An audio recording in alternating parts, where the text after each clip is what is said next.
Hi and welcome back to Herb's Vintage Tech. First, let me apologize. My voice is a little bit rough today because I have a little bit of a cold. Today I want to deviate a bit from my videos about vintage cameras, and I want to talk about a modern camera that I really like, the Ricoh GR3. Every once in a while I will do this here on this channel, that I talk about more modern gear, and since it's my channel, I guess you have to endure this. There is tons of information and videos about the GR3, and I certainly don't want to reinvent the wheel with my videos, but there is one aspect about the GR3 that I find particularly useful, yet it is widely dismissed by other photographers. I'm talking about the Ricoh GR3's crop mode. There also seems a lot of confusion out there about how it works and what it does, as it is quite different from other cameras like the Fuji X100 series, for example. Let's shine some light on it without getting too technical. The GR3 features an APS-C size sensor and a fixed 28mm equivalent lens. The sensor has a resolution of 24 megapixels. I did some arts and crafts for you to better illustrate what I'm talking about. So this would be roughly the size of the sensor. It is also important to know that the GR3's RAW files are saved in the so-called DNG format. Most cameras that feature a crop mode apply their crop in the JPEG files. Some only save a JPEG file, some save a JPEG file with a crop applied, while saving the non-cropped RAW file along with it.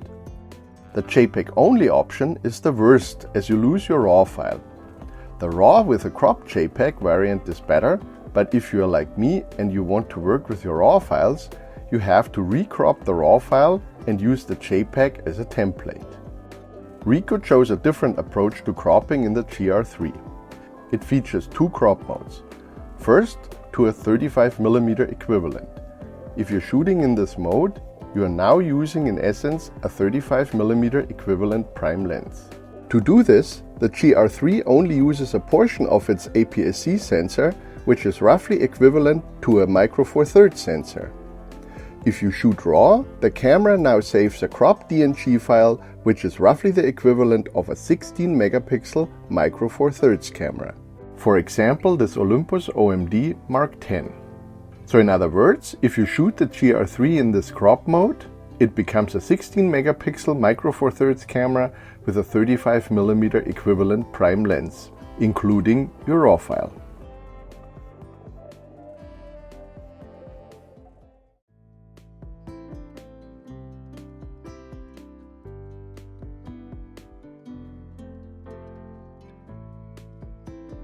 The second crop mode crops to a 50mm equivalent.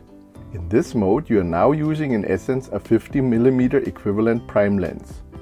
Again, the portion of the APS-C sensor used is even smaller, roughly compared to a 1-inch sensor like the Sony RX100 for example. Yet the resolution in this mode is reduced to only 6 megapixels. That may not sound like a lot today, but keep in mind that in 2007 or thereabouts, many cameras produced many great images with about the same resolution but smaller sensors. Also, a 1-inch sensor is still bigger than 99% of the smartphone's camera sensors out there. So in other words, if you shoot the GR3 in this crop mode, it becomes a 7-megapixel 1-inch sensor camera with a 50mm equivalent prime lens.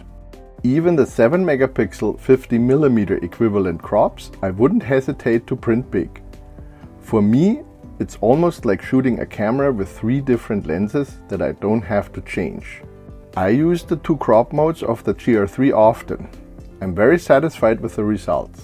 I attached the crop modes into my GR3's quick menu, and it makes the already versatile camera even more flexible. I know there are always critics who don't see the point of in-camera crop modes. Their main argument is that you can crop better in post-production. Of course you can do that, but if I'm out on a photo shoot and take dozens of images, I can't always recall what or how I wanted to crop the images hours or sometimes days after I have taken the image. With the crop mode, I can compose in the moment, take the photo and get a proper RAW file the way I composed the photo. I know I have enough resolution to create pretty much whatever I want up to a decent sized print. So don't be afraid to use the GR3's crop modes. They are really well implemented. What I said is also true for the newer Ricoh GR3X, by the way. The only difference is that this camera starts out with a 40mm equivalent lens and the crop modes are 50mm and 70mm.